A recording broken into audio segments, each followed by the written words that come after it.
Hi, my name is Mary Wong, traditional Chinese medicine practitioner and acupuncturist from downtown Toronto, founder of Alive Holistic Health Clinic, and I have here with me my colleague that also works at Alive Holistic Health Clinic, and we're talking about the easy peasy anti-itchy treatment of mosquito bites. And the reason being is it's summer, and unfortunately, or fortunately, we get to go outside, but with that, oftentimes we're going to get bitten alive. And Tanya here was just camping in Algonquin Park, our greater White North, not really White North. No, it's very green. Okay, it's very green. But camping, and she had how many mosquito bites? I had a lot. I have a lot. Like 20 on each foot at least, and some on my legs. Anyway, they're everywhere. Okay, so here's the deal. For those of us trying to get pregnant, or really, I'd say just pregnancy and beyond, so any time of life, what we really want is something natural, right? So, unfortunately for me, growing up, I was like highly allergic to any kind of bites, especially mosquitoes. And unfortunately, also for me, they love me. So there could be 100 people, one mosquito, and they would like gun it for me. So I don't know what it is. Like there are some people that just are loved by mosquitoes, and I'm one of them. But anyway, thankfully for me today, I have 0 mosquito bites, and I needed a victim.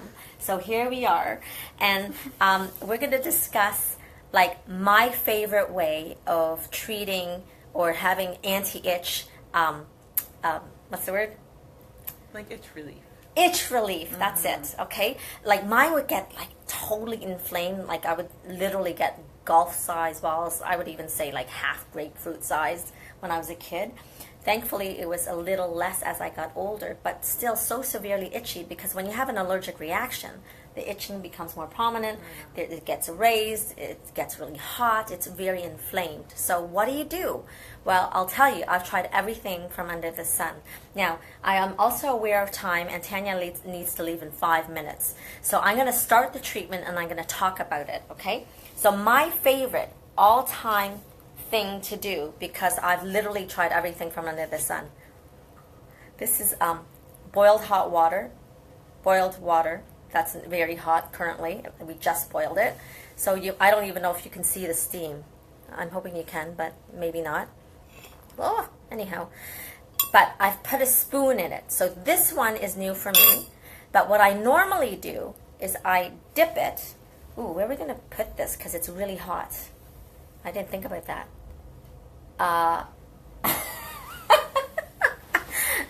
Let's put it on here. So it's going to be in your view. Okay, I'm going to set this back. Can we push this back? Okay. You okay? All right. Okay, it is that hot, like literally steaming hot. And this is a trick I learned from my mom, and my mom learned it because we come from a village in Hong Kong. It's called the New Territories in Hong Kong. And I'm using a paper towel. And the reason why I'm using a paper towel is because really you can get this anywhere. And I'm giving you this remedy because you don't have to buy it. It's literally accessible anywhere you are, right? You can get a hold of hot water pretty well anywhere. Even right? while you're camping. Even when you're camping, you can boil water. So you can do this anywhere without anything. So let's find the bite that you want to do. I think that I have a good one here that's itchy right at this moment. Okay. No shortage because she's got like 45 bites apparently. So do you see that? It's got a cap beside it. It's very Oh, tricky. okay. So we'll go like that. Okay. Okay. So I'm going to dip it into the hot water. Okay, tell me. Is this too much? You're okay? Probably hold it a little longer. Yeah. Okay, I'm Yeah, going to that dip more. feels good. Okay, so. You okay? Yeah. Ooh, you can take the heat. And you know what? When you have an inflamed, itchy bite, the hot actually feels good. It does feel good. It's like hurts so good, right? Yeah. But it like dissipates the sensation of the itching. Right? Yeah. I know. And it's very quick. So tell me when you feel the itching stop. Yeah, it's gone. Awesome. So this is the trick I use. And it is that easy. And now I just read somewhere else. Oh yeah, so back to this come from generations from my ancestors, and we come from Maipo village, which is in the New Territories of Hong Kong, which is the land part of Hong Kong, meaning it's attached to China. So this other version that I've never done, let's find another bite. There was one over. No, this one's a bit cheer. This one's a cheer? Yeah. Okay. So obviously this gets really hot. This has been sitting into that hot water. So we'll see how that feels. Pulled up my arm. Okay. Can you see? Well, that's hotter. Is it? Mm-hmm. Ooh, okay. A good conductor. Yeah, I like that. Do you like this better? Mm-hmm. No way! Aww. I like my trick better, but okay, fine. Sorry, Mama Wong. Love you. But apparently this is nicer. Yeah, it's good now. Okay, cool. See, then that fast, and it stopped the itch. Now, for me, when I use anything, I have found that they didn't really work. Like, so the calamine lotions, the, what do you call it, after bites, and a host of natural stuff. I've tried so many things, like vinegar, aloe, baking soda. So you do baking soda and you make it into a paste. Oatmeal with water, salt with water, making paste out of them. Raw honey, peppermint toothpaste or neem toothpaste, the natural ones. I haven't tried this one. Dry bar of soap, lime or lemon. Haven't tried them. I've used a whole bunch of different kinds of essential oils, and they all work to a degree, right? Like they're effective for like 5-10 minutes for me, and then like I'm back to itch. So, tea tree oil, lavender, rosemary, witch hazel, cedar oil, even basil people use. Anyhow, none of it has worked, and crushed ice people use, you know, it's anti-inflammatory. Sure, it numbs it and cools it for a moment, but then it'll come right back. So this, for some reason, my theory is that it also, like if you do it immediately after you get bitten, it helps to open the pores a bit, right? So you're kind of actually letting go of some of the noxious chemicals or poisons that they're putting into your skin. That's my theory. I'm going to stick with it. And but it does literally, as you told everybody, that it physically stops the itching. Right? Yeah, I like how it feels now too. Like this kind of like that whole area feels soothed. That's nice. Perfect. So I'd like to know how long it lasts for Tanya, but for me, it's lasted a very long time. Like I said, the other ones last 10 minutes, maybe 5 minutes, maybe 30 minutes. But it's never sustaining, especially when you're trying to go to bed. And I found that this hot water technique will let me sleep through the night without scratching and itching. So I think that's awesome. I've tried on my kids because they're scratching all night. Exactly. Yeah. You just have to. They have to be okay with you going at them with hot water. But maybe with a spoon will be better. Yeah. The spoon might look less scary than the hot water, right? Yeah. Anyhow. That's that. So you can run away because I know you're short for Bye, time. everyone. So thank you so much, and do it on all your bites, and I want to hear about it. That's going to take an hour. Okay. So the next thing I want to talk about, well, sure, we can treat bites, but really we want to avoid getting bitten. And how do we do that? There's so many different ways. And of course, the most obvious is to actually stay indoors. So, I don't say that you need to stay indoors all day long, but you certainly might want to avoid it at times where the mosquitoes are feeding, like dawn and dusk. And for us, I was just telling Tanya, like I actually love being outdoors, and you know, this time of year, I'd love sitting in our backyard having our meal. Bye, have a great day, night.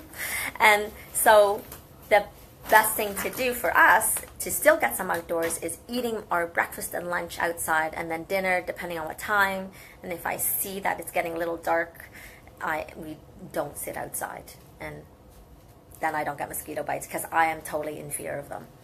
So what you can do, also stay, even during the daytime, stay away from like bushes and dark places. So that gets me to clothing. I don't know if you know this, maybe you already do, but certainly wear longer sleeves, but light colors, so like white and beige. Not the worst are like wearing jeans, especially tightness, because tight jeans, tight clothing, they can get to your skin. So loose clothing is best. Long sleeves, long pants that are loose, and light. That'll totally help. Okay? Now, the other thing is, if you buy a home, get rid of any kind of still water around your house. And if you're out, don't stand near still water, because that's a breeding ground for mosquitoes. That's where they lay their eggs. So you don't want that. And even if you're not prone to getting bites, but you can still, and you don't get itchy, you still can. And mosquitoes are the largest vectors of disease, and they're the #1 killers in the world. So they carry with it, things like malaria, and now we worry about, what's that one that everybody's, oh my goodness, I'm losing my mind. The Zika virus. Very scary. So you don't want that, right? So what else do you do? Well, at home you can use a bird feeder. You can throw that out there, because birds are natural predators for mosquitoes. Other predators, bats, if you want to buy a bat house, but that's not quite down my alley, but maybe it is for you. Frogs, fish, even turtles and dragonflies. But again, I'd say probably the best bet is a bird feeder. Now, repellents. Why not DEET? Well, for those of us wanting to get pregnant or having little children around, these are all really toxic, not good for your health. So don't use them. So what do you use? Well, there's one that I just discovered. It's called picaridin, and it's been around, and it is apparently just as effective as DEET. And it's a synthetic compound developed from plant extract from genus Piper, which is like table pepper. It's the same family as that, and it apparently works just as well without the odor, without the oil, the oily residue, and it doesn't eat away in plastic. So it's alluding to it's less toxic and caustic, but there's not enough research out there that has me say, oh, we should avoid or use. So I'm going to say, okay, if you're not trying to conceive or if you don't have any health issues, but if there are that at hand, or if there's fear of it, then I'd say maybe use another alternative, which is the lemon eucalyptus. It's a natural one, and it's supposed to be just as effective. Now, for those that are like dying and need something and you really want to do the DEET, what's interesting, what I found is, you can go from 4% DEET product to like 100% DEET product. And what is found through research is that anything beyond 20% is not going to give you that much more repelling time. So let's say, 4 to 10% DEET products can give you a lasting power of like 1 to 2 hours maybe. So 20% is actually much better, because they'll give you like 5 hours of repelling time. But any more than that, it doesn't add more effectiveness. So to me, if you're going to really go crazy and have to have that DEET, find a product that is like 20%, and you don't need to buy more. And that'll probably save you money too, because of course the higher the product percentage, the more it'll cost you. So you'll save money, have a little less toxic exposure. But ideally, lemon eucalyptus, and even better if you just avoid it altogether. And at the end of the day, if you get bitten, well, then use the hot water trick, or hot water with spoon. So that's all I have to say. Thank you for joining me. It was short and sweet, so I hope you take away something good out of it. I hope you like it. Please share it. Share it with your friends so that they know how to take care of their itchiness without going crazy.